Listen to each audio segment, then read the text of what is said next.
Jeg kan jo høre om nogen som dig, der har fået kørekort. Ja, men det er helt i orden. Ja. Så går den herop, hvis vi kan blive enige. Og så har jeg en her, så faktisk det er din, Rasmus. Sille, vil du Du ikke? snakker om det her med, at nogle mennesker, de kan tænke, når de ser, at du sidder i kørestol, så tænker de, det er ikke så sjovt at være sammen med ham, eller lave noget med ham. Ja. Jamen, Og det var noget, du havde oplevet.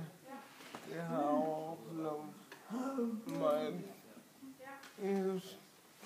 I stedet for at folk de går hen og snakker med mig, så snakker de til den person, jeg er sammen med.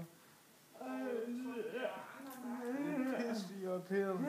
Ja, så når du møder fremmede mennesker eller nye mennesker, så snakker de måske til din hjælper eller den, du har med, i stedet for at snakke til dig.